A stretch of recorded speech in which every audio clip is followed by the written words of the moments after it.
Hi, I'm going to talk a little bit about taking molds apart once you've finished them, but still have the positive inside. So you might notice I've moved locations and I'm now operating in the spray booth. First, I have my one-part mold that was a plaster positive, and I'm ready to try to remove the positive from the mold. I did put a screw, just using a drill, and I grabbed a drywall screw to put in the center of this, because a lot of times it's really hard to get any sort of grip that allows your, you had to have anything to pull the positive out from the mold. So I did that, and I also grabbed a mallet, because sometimes hitting this edge will really help a positive just pop out. Well, I tried that once, and the positive popped out, so I actually don't need this screw. But a lot of times you do, so I just want you to see. This is just me screwing directly into the plaster. I would grab some pliers, and that would give me some extra pull and grip on the positive to get it out. Another thing that I often do is use the air gun to spray around that edge, and sometimes I'll ask somebody to help me, so somebody's pulling on the screw and somebody's blowing air into the space between the positive and the mold. Like I said, just one little pop really hard with the mallet on the side caused this to loosen, so it's going to come right out like that. So this mold now is ready to go in front of the fan, and I should be able to cast it when I come in on Monday. My second mold that I need to take apart today is the two-part mold. And let me position my computer a little better here. Okay, so it's right here. It's, here's the opening. Can you make out the seam that comes along here? So that's what I need to work with right now to get the two sides together. So I typically take a chisel. I have kind of one right here. I'm going to put it in that spot and tap it. I don't know if you saw, but I suddenly got a little bit of a crack right there. Now, I wouldn't want to just try to rip it apart because I know it's loosened, because I actually need it to come straight out, because I have a completely inflexible object at the center, which is my bisque-fired bowl. So I'll pull this now. It's going to come, oh yay, look at that, it came right up from the bottom. So now I just need to separate it from the top.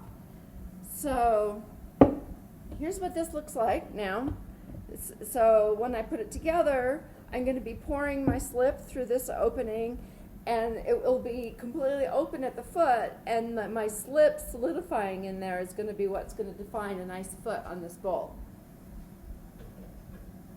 I do have some cleanup to do on that side, but other than that, it looks pretty good. Now this is going to be a lot trickier. I kind of would have preferred if this had stayed in the other side, because there's easier tricks for getting it out. Like I need to try to get it to loosen.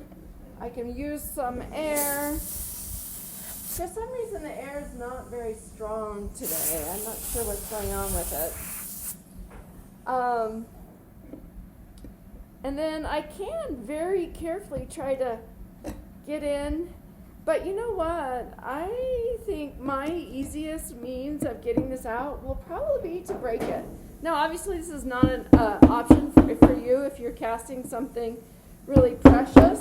So something you want to think about, like you don't, if it's your grandmother's fine china, I'm not sure I recommend that you put that in a, make a mold of that, because it's going to be, somewhat risky getting it out. I've made many molds from fired pieces such as this one, and as soon as I get a little bit of a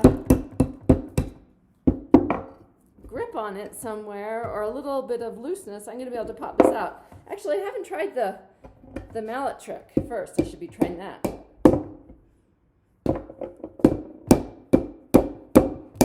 So it's not really coming out. I'm not seeing any extra. I I might also try it along one of these edges.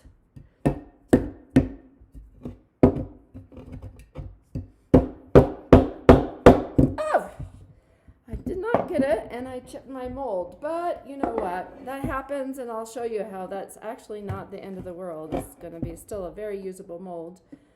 But maybe not the most professional video in the world.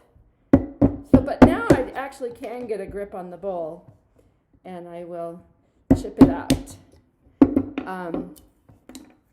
So once I get a little bit in there, it should start popping out a little bit more easily.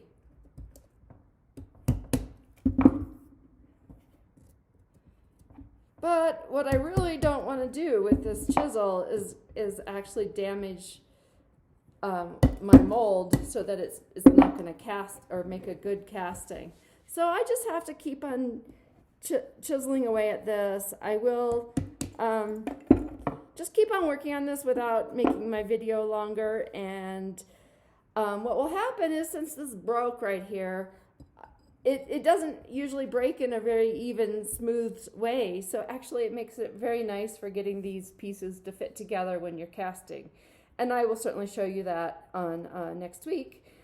The other things I need to do with this mold is take the chisel along and clean up these sharp edges, and then just take it out, put it in front of our strong industrial fan, and I will have it will be ready to cast on Monday when I come in. Thank you.